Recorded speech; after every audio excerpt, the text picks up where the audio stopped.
சின்ன மருமகள் serial heroine இருக்கால ஸ்வேதா, அவளோட புருஷன் தான் இவன். இந்த காலத்துலயும் இப்படி பசங்க இருக்காங்க அப்படின்னு அப்படிதாங்க நம்ம நம்பக்கூடாது. இவன் பார்த்தீங்கன்னா 1ஆம் நம்பர் ஃப்ராடு. இவனை பற்றி யூடியூப்ல நீங்கள் டைப் பண்ணி பார்த்தீங்கனாலே தெரியுது எவ்வளோ பெரிய ஃப்ராடுன்னு. இவன் யார் தெரியுமா? அந்த மாதிரி நான் ஒரு பிரச்சனையில் மாட்டிக்கிட்டேன், எனக்கு பணம் தேவைப்படுது அப்படிங்கவும் என்னோட நகையை 3 பவுனை நான் அடகு வச்சு கொடுத்தேன். இந்த சிலிப்பு வந்து உங்களுக்காக தாங்க காட்டுறேன். ஏன் அவன் பேரில் அடகு வச்சிங்கன்னு கூட நீங்கள் நினைக்கலாம். நான் வந்து எங்கள் ஏரியாவில் வச்சா பேமெண்ட் வந்து கம்மியாக தருவான் அப்படின்னாங்க. அவன் என்ன சொன்னான்னா, நான் இருக்க ஏரியாவில் வச்சா அதிகமாக தருவாங்க அப்படின்னு கூட்டிகிட்டு போயிட்டு அங்கே வந்து ப்ரூஃப் இல்லை, எங்கள் வீட்டுக்காருக்கு ப்ரூஃப் இல்லை. அவன் ப்ரூஃபை வச்சு அடகு வச்சு அவனுக்கு தான் கொடுத்தோம். கரெக்டாக அந்த நகை வச்சு 10 நாள் எங்கள் கூட தான் இருக்கான். அந்த 10 நாளில் திருப்பி வித்துட்டான். திருப்பி வித்துட்டு உமன்ஸ் டேக்கு அப்படின்னு நிறைய பெண்களுக்கு வந்து நான் ப்ரொமோஷன் பண்ணேன், அதை பண்ணேன், இதை பண்ணேன்னு வந்து அந்த காசை கொடுக்குறான். எனக்கு அவ்வளோ கஷ்டமாக இருக்குது. நகை வாங்கின பில்லு கொண்டு எல்லாமே, நான் திண்டுக்கல்ல வாங்கின நகை எல்லாம், அந்த பில்லு எல்லாமே நான் வச்சிருக்கேன். நான் வந்து ரொம்ப அடிமட்டத்திலேருந்து வந்து கஷ்டப்பட்டு நான் இந்த இடத்துக்கு வந்திருக்கேன். நடிகை தாமரை செல்வி சின்ன மருமகள் சீரியல் நடிக்கிற ஸ்வேதாவுடைய கணவர் குறித்து பல விஷயங்களை சொல்லியிருக்காங்க. இந்த விஷயம் தான் இப்ப பேசும் பொருளா இருக்கு.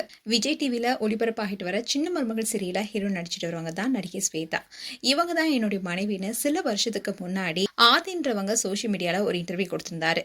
இதை தொடர்ந்து நடிகை ஸ்வேதாவும் அவர் சொல்றது எல்லாமே போய் அவர் யாருன்னு எனக்கு தெரியாது, அவர் மேல பல விதமான புகார சொல்லியிருந்தாங்க.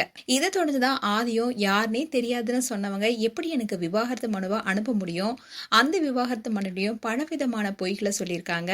அவங்க போட்ட வீடியோவால என்னால வெளியில தலை காட்ட முடியலன்னு பல விஷயங்களை ஸ்வேதாவுடைய கணவர் ஆதி சொல்லியிருந்தாரு. இப்படிலாம் ஒரு பக்கம் போயிட்டு இருக்க சின்ன மருமகள் சீரியல்ல இருந்து தாமரை செல்வி திடீர்னு விலகினாங்க. இதை தொடர்ந்து கூட தாமரை அவங்களுடைய இன்ஸ்டாகிராம் பேஜ்ல ஒருத்தவங்களை நம்பி உள்ள விட்டதுக்கு என்ன ரொம்பவே ஏமாத்திட்டாங்கன்னு ரொம்பவே கடுப்பாவும் உருக்கமாவும் பேசிய வீடியோவை ஷேர் பண்ணியிருந்தாங்க. யாரையும் நம்ப கூடாதுமே, அதாவது யாரையும் இல்ல, வந்து யாரை நம்பணும் நம்ப கூடாதுன்னு தெரிஞ்சு நம்ம பழகணும்.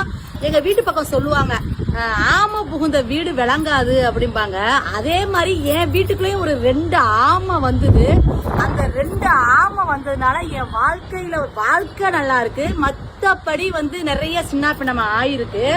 இதை தொடர்ந்து ரீசெண்டா கூட ஆதி நிறைய ப்ரொமோஷன் வீடியோ பண்ணிட்டு வந்தாரு. யாராருக்கெல்லாம் அவர் உதவி செய்யறாரோ அந்த வீடியோவை ஷேர் பண்ணிட்டு வந்தாரு. இதை தொடர்ந்து ரீசெண்டா கூட அவருடைய மனைவி ஸ்வேதா தப்பான வழியில போயிட்டு இருக்காங்கன்னு அழுதுகிட்டே பேசின வீடியோ கூட ஷேர் பண்ணியிருந்தாரு. இப்படி இருக்க சொல்லதான் தாமரை செல்வி இன்னைக்கு ஒரு வீடியோ ஷேர் பண்ணிருக்காங்க. அதுல இவனை யாரும் நம்பாதீங்க, பாவம்னு இறக்கப்பட்டதுக்கு என்னையே ஏமாத்திட்டான், என்ன ஏமாத்தின மாதிரி பல பேரை ஏமாத்திருக்கான், அதற்கான ஆதாரங்கள் என்கிட்ட இருக்கு, இவன் மேல ஐயப்பன் தாங்கல் நிலையத்துல புகாரும் கொடுத்திருக்கேன், இவனால பாதிக்கப்பட்டவர்கள் யாரா இருந்தாலும் இந்த எண்ணுக்கு தொடர்பு கொள்ளுங்கன்னு போன் நம்பரும் கொடுத்திருக்காங்க. ஒருத்தனுக்கு நான் உதவி செய்ய போயிட்டு அவன் என்னை ஈஸியா ஏமாத்திட்டு போயிட்டான். பிள்ளைங்களை நிம்மதியா பார்க்க முடியல, ஒரு ஷூட்டிங் போக முடியல.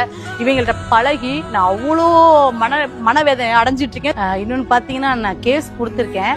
நகை வாங்கின பில்லு மட்டும் தான் என்கிட்ட இருக்கு. தயவு செய்து எனக்கு ஹெல்ப் பண்ணுங்க, எனக்கு என்ன பண்றதுன்னு தெரியல. யாரையும் ஏமாத்தாத நடிகர்கள் எச்சரிக்கையா இவன்ட்ட இருங்க.